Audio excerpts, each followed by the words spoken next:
네, 저는 지난 시간 전도서 4장의 말씀을 통해서 여러 가지 사회 문제에 대해서 살펴보았습니다.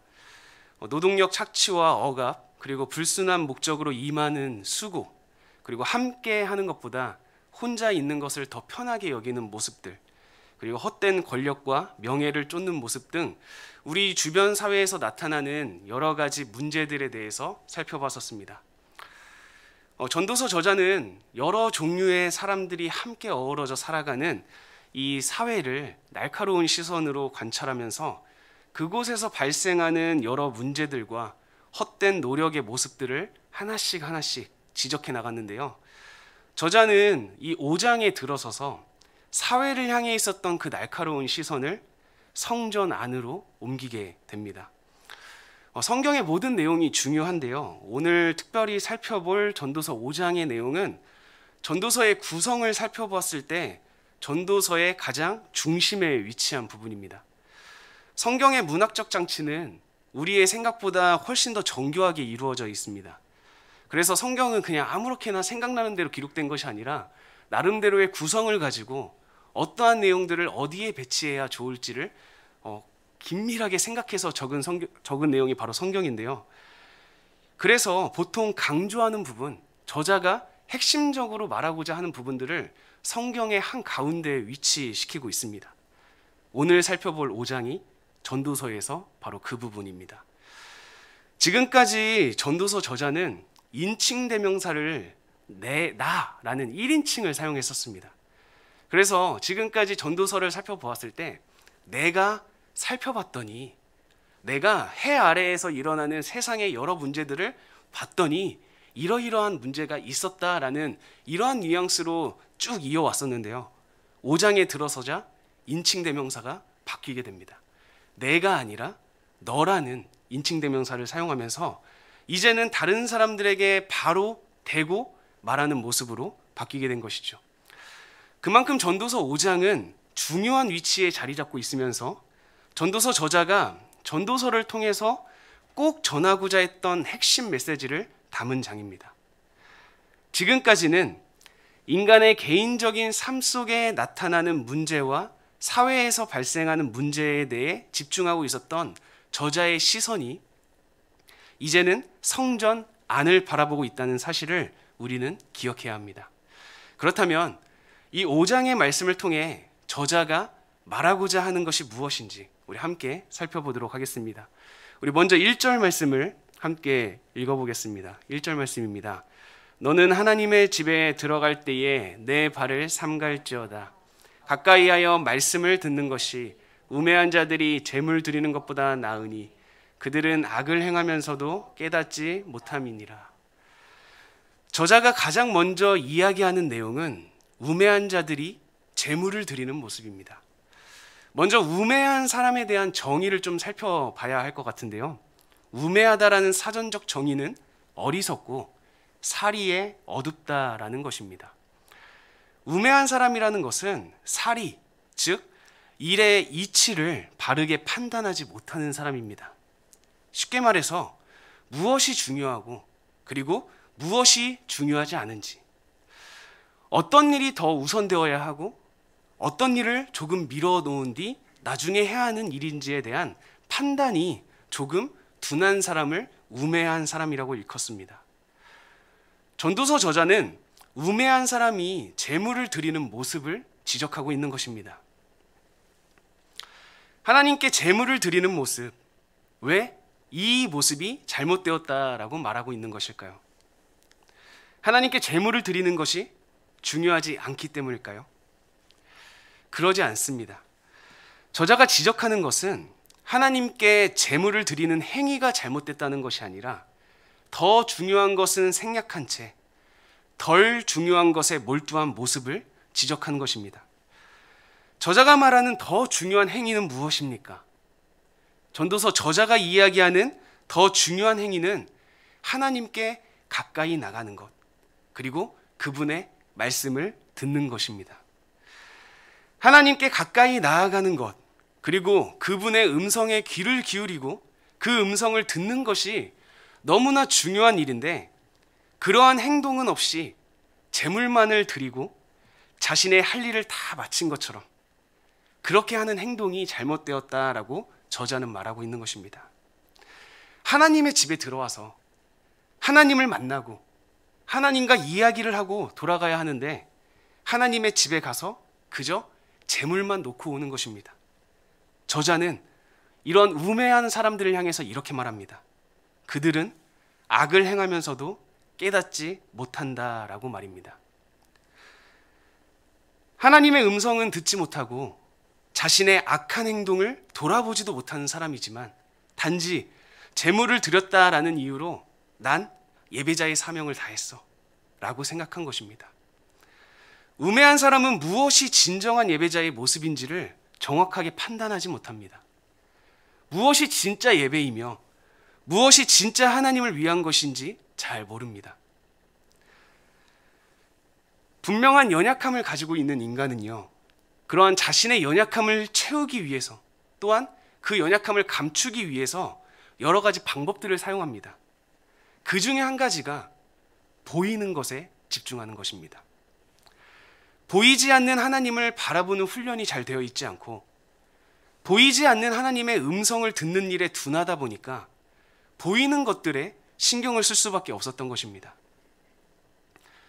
진짜로 예배하는 삶의 기쁨은 누리지 못한 채 진정한 예배보다는 덜 중요한 예배 요소들을 통하여서 나는 마치 참된 예배를 하고 있었던 것으로 착각하게 만듭니다. 그리고 이러한 어리석은 일들은 이 자리 가운데 있는 저와 여러분의 모습 속에도 그리고 우리 그리스도인들의 모습 속에도 생각보다 많이 담겨 있습니다. 우리는 하나님과의 친밀함보다 하나님의 말씀에 귀를 기울이는 것보다 그리고 어느 곳에서든지 하나님을 예배하는 자로 살아가는 것보다 그리고 여주동행하는 것보다 보이는 모습들을 통해 신앙의 척도로 사용을 합니다.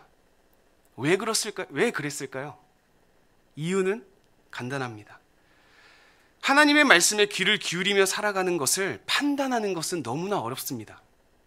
그렇지만 보이는 모습으로 우리의 신앙의 크기를 판단하는 것은 상대적으로 용이하기 때문입니다. 여기서 부끄럽지만 저의 이야기를 조금 해보려고 합니다. 초등학교 6학년에서 중학교 1학년으로 넘어가는 겨울에 하나님이라는 존재를 제가 알게 됩니다. 하나님이라는 존재를 제가 만나게 되고 그 하나님이라는 존재에 대해서 눈을 뜨게 됩니다. 그리고 저는 그때부터 열정적으로 신앙생활을 시작했습니다. 중학교 1학년 때 저희 집에서 교회까지 출석하던 교회의 거리가 좀 멀어서 걸어서 그리고 버스를 타고 이동하면 약 1시간 반 정도의 시간이 소요가 됐습니다. 그랬을 때 저는 한 번도 빠지지 않고 예배에 참여를 했고요. 또한 학생부 예배는 오전 9시였는데 저는 성가대를 위해서 오전 8시까지 교회로 갔습니다. 그래서 그러한 신앙생활을 하기 위해서는 저는 매일 주일 새벽 6시에 일어나서 준비하고 혼자 걸어서 정류장에 간 다음에 버스를 타고 교회까지 갔던 것이죠. 이렇게 열정적으로 했던 저는 중등부 회장까지 맡게 됩니다. 그래서 그 회장직을 즐겁게 재미있게 감당했죠. 이러한 저의 모습을 보고 중등부 부장 장로님께서는 저를 볼 때마다 입이 마르도록 칭찬해 주십니다. 또한 교회의 장로님, 권사님들, 집사님들 그리고 목사님들은 저희 부모님을 만날 때마다 어떻게 이런 자식을 키웠냐며 부러워했습니다. 제가 이런 신앙생활을 했습니다. 네. 자랑같이 느껴지는데 이렇게 열정적으로 신앙생활을 했던 저의 진짜 모습은 어땠을까요? 저의 중학교 시절 제 여동생이 저를 부르는 별명이 하나 있었는데요. 이중인격자였습니다. 교회에서의 모습과 집에서의 모습이 너무 달랐기 때문입니다. 그런데 지금 제가 생각해봐도 너무 달랐습니다. 교회에서는 독실한 신앙인이었지만 교회 밖을 벗어나는 순간 저는 달라졌습니다. 물론 입으로는 저는 신앙인이라고 말하고 있었고 하나님을 믿는다라고 친구들, 주변 선생님들 모두 다 말했습니다. 하지만 제 삶은 전혀 그러지 못했습니다. 일반 학생들과 똑같은 모습으로 살아갔고요. 오히려 더 말썽 피고 더 심한 모습으로 살아갔던 것 같습니다. 하지만 이런 저의 진짜 모습은 사람들이 알지 못한 채 교회만 오면 저는 독실한 신앙인이었고 교회를 이끌어갈 유망한 다음 세대였습니다. 저는 예배자로서의 삶을 전혀 이해하고 있지 못했습니다. 무엇이 진정한 예배인지 몰랐습니다. 어느 곳에서든지 하나님과 동행하는 자로 살아가야 한다는 여주 동행을 전혀 인지하고 있지 않았습니다. 그저 그냥 교회 열심히 나가고 회장으로서의 사명을 잘 감당하고 성가대 열심히 하고 교회 빠지지 않으면 그냥 신실한 신앙인인 줄 알았습니다. 그리고 저는 그러한 생각을 실천했습니다. 성공적인 신앙인의 모습처럼 보이는 그러한 생활을 했습니다. 그런데 저의 진짜 예배는 꽝이었습니다. 가장 가까이에 있었던 가족들에게 인정받지 못했고요. 무엇보다 하나님의 음성에는 전혀 관심이 없었습니다. 하나님께서 정말 좋아하는 것이 무엇인지, 나를 통해 무엇을 받기를 원하시는지 아무것도 저는 알지를 못했습니다. 물론 하나님과 친밀한 사람은요, 예배와 기도, 그리고 헌금과 봉사, 이웃사랑 등에 자연스럽게 열정을 가지게 되기 마련입니다. 하지만 반대로 예배와 기도, 헌금과 봉사 등을 열심히 한다고 해서 그 사람이 하나님과의 관계도 친밀한가? 이것은 항상 성립하지 않습니다. 저는 지금 예배와 기도, 헌금과 봉사가 중요하지 않은 것이라고 말씀드리는 것이 결코 아닙니다. 이것들은 신앙생활에 있어서 큰 유익을 주는 것들입니다. 그러나 눈에 보이는 행위보다 더 중요한 것이 있는데 그 중요한 것이 결핍된 채 눈에 보이는 행위에만 집중하는 것이 잘못됐다는 사실을 말씀드리고 있는 것입니다.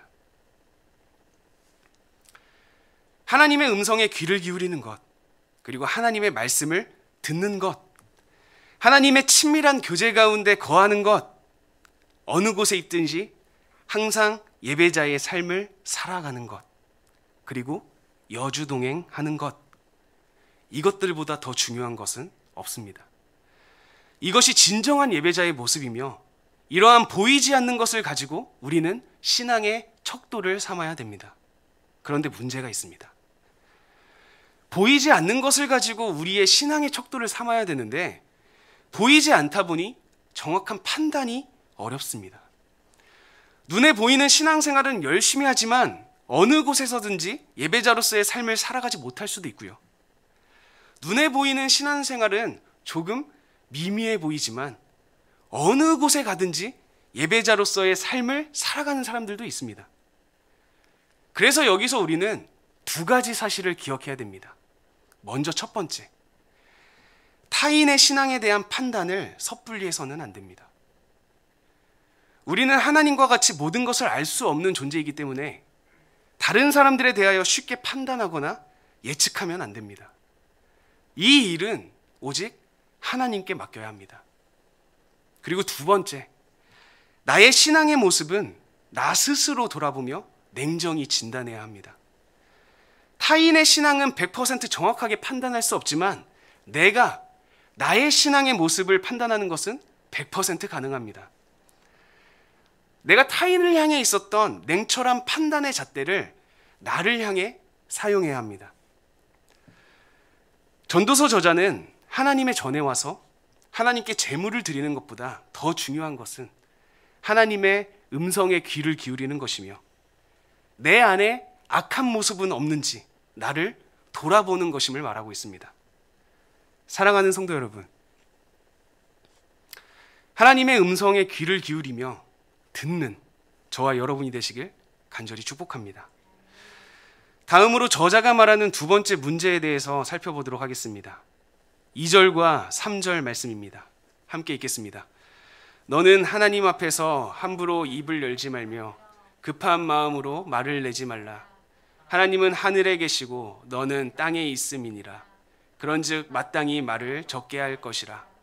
걱정이 많으면 꿈이 생기고 말이 많으면 우매한 자의 소리가 나타나느니라. 다음으로 저자가 말하는 내용은 생각 없이 내뱉는 말입니다. 여기서 말이라고 번역하고 있지만 조금 더 구체적으로 표현을 하면 기도입니다. 하나님을 향하여 하는 말, 기도인 것입니다.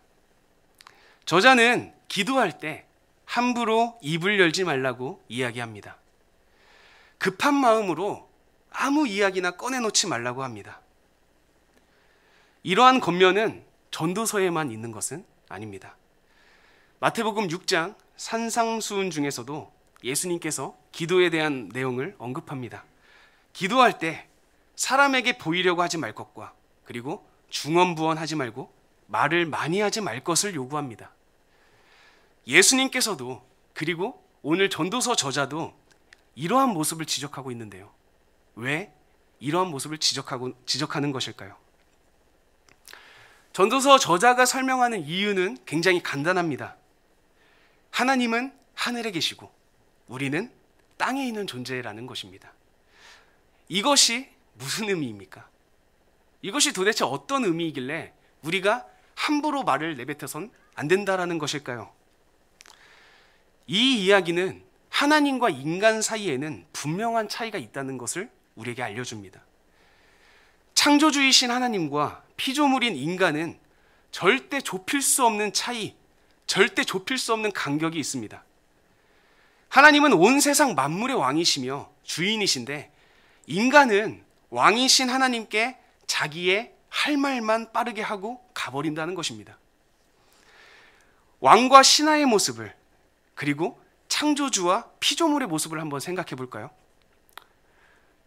왕과 신하의 모습을 생각해 보면 그 둘의 관계가 서로 대화를 할 수 있는 관계일까요? 창조주와 피조물의 관계, 서로 대화를 할 수 있는 존재일까요? 하나님께서 빛이 있으라 했을 때 빛은 어떻게 했나요? 바로 생겼죠. 창조주와 피조물의 관계는 이런 관계입니다. 그런데 우리는 어떻게 하고 있습니까? 우리는 하나님께 말을 할 수 있지 않습니까? 이 자체가 은혜입니다. 하나님께서 우리 인간에게 주신 큰 은혜입니다. 그런데 우리들은 그 은혜를 너무 남용합니다. 너무 함부로 사용합니다. 본문은 어떻게 말하고 있습니까? 말이 많으면 우매한 사람의 소리가 나타난다고 말합니다. 인간이라는 존재는 연약함을 가지고 있기 때문에 입을 통해 나오는 말이 많아지면 많아질수록 어리석은 말, 모순되는 말이 나타날 수밖에 없다라는 것입니다. 여기서 더 심각한 문제는 따로 있습니다. 하나님의 말씀에 귀를 기울이지 않는다는 것입니다. 내가 할 말, 내가 필요한 것들만 주야장천 떠들고 하나님의 음성은 듣지 않고 나가버리는 것입니다. 오늘 전도서 저자는 이러한 신앙인의 모습을 지적하고 있는 것입니다. 흔히들 기도는 하나님과의 대화라고 이야기를 합니다. 대화는 무엇인가요? 서로 주고받는 이야기입니다. 그런데 이야기가 주고받아지지 않습니다. 한쪽에 일방적인 이야기만 있고 다른 한쪽은 말 한마디 꺼내지 못합니다. 계속 한쪽만 이야기하기 때문입니다. 대화라는 단어는 마주할 대라는 한자와 말씀 화자가 만나 이루어진 단어입니다. 여기서 말씀 화자라는 단어를 조금 더 자세히 살펴보려고 하는데요. PPT 한 번만 보여주시겠습니까? 이게 지금 우리가 사용하고 있는 말씀 화자인데요. 이 말씀 화자의 본자는 이렇게 이루어져 있습니다. 한 번만 넘겨주시겠습니까? 네. 지금 우리가 사용하고 있는 말씀 화자는 조금 변형이 된 거고요. 기본적인 말씀 화자는 이렇게 생겼는데요. 이 말씀 화자는 두 개의 한자어가 함께 붙어 있습니다. 그 단어를 한번 보도록 하겠습니다. 하나는 말씀 원자, 그리고 하나는 막을 괄자입니다. 이 두 단어가 만나서 말하다라는 뜻을 내고 있는 것이죠. 이야기하다, 대화하다라는 뜻을 말하고 있는데요. 대화는 말씀을 하는 것과 나의 입을 막아서 듣는 게 있어야 대화가 된다는 것을 의미를 합니다. 여러분들은 어떤 사람과 대화할 때 가장 대화하기가 어렵습니까? 너무 내성적이어서 말의 횟수가 적은 사람입니까? 아니면 다른 사람의 의견은 전혀 듣지 않고 자기 할 말만 계속해서 쏟아내는 사람입니까? 사람들끼리 대화를 하는 그 대화 안에서도 듣지 않고 말만 하는 사람은 타인에 대한 배려와 매너가 없는 사람이 됩니다. 하물며 하나님과 사람의 대화에서는 어떻겠습니까? 그동안 우리 그리스도인들은 한쪽으로 치우친 기도 생활을 해온 것이 사실입니다. 우리의 필요를 하나님께 구하고 우리의 갈급함을 채워달라는 요구를 하고 아프고 힘겨울 때 하나님의 도우심을 구하는 기도는 너무나도 잘 해왔습니다. 하지만 상대적으로 하나님의 목소리에 귀를 기울이는 기도는 약했습니다. 하나님의 음성은 어떻게 우리에게 전달되는지, 어떻게 하면 하나님의 뜻을 파악할 수 있는지, 나의 삶의 문제 가운데 하나님의 말씀을 어떻게 적용해야 하는지에 대한 훈련은 서툴었습니다. 그래서 우리들은 하나님과 쌍방의 대화가 아니라 나의 일방적인 이야기에서 멈췄던 것입니다. 사랑하는 성도 여러분, 하나님을 향한 나의 간구와 내용, 그리고 하나님의 음성을 듣는 것에 균형을 이루며 기도의 자리로 나아가는 저와 여러분이 되시길 간절히 축복합니다. 세 번째 말씀을 보도록 하겠습니다. 4절에서 6절 말씀입니다. 4절에서 6절 말씀 한 목소리로 읽겠습니다. 내가 하나님께 서원하였거든 갚기를 더디게 하지 말라. 하나님은 우매한 자들을 기뻐하지 아니하시나니 서원한 것을 갚으라. 갚지 아니하는 것보다 서원하지 아니하는 것이 더 나으니 내 입으로 내 육체가 범죄하게 하지 말라. 사자 앞에서 내가 서원한 것이 실수라고 말하지 말라. 어찌 하나님께서 내 목소리로 말미암아 진노하사 내 손으로 한 것을 멸하시게 하랴. 마지막으로 저자가 이야기하고 있는 내용은 함부로 서원하는 행위입니다. 고대 이스라엘에서는 제물을 드리는 행위 그리고 기도하는 것처럼 맹세하고 서원하는 예배 행위가 있었습니다. 그리고 사람들은 다른 사람들의 시선을 의식하여서 더욱 크고 화려한 것을 서원하거나 서원을 빈번하게 남발하는 등의 모습을 보여주었습니다. 전도서 저자는 다른 사람의 시선을 의식하여 헛된 서원을 쏟아내는 사람들을 향해서 비판의 펜을 든 것입니다. 여기서도 서원이 중요하지 않다는 것을 이야기하는 것이 아닙니다. 나와의 약속을 잊지 않고 나와 했던 약속을 모두 다 이루신 하나님의 은혜에 감격하여서 나 역시 하나님께 드릴 것을 약속하는 서원은 너무나도 중요한 행위 중에 한 가지입니다. 하지만 본문에서 저자가 강조하는 것은 신중하게 지킬 수 있는 것들만 서원하여 지켜내는 것이 좋으며 서원을 너무 많이 해서 모든 서원의 내용을 지키지 못하는 것보다는 차라리 서원을 하지 않는 것이 더 낫다라고 말하고 있는 것입니다. 저자가 이야기하고 있는 핵심 의미는 무엇일까요?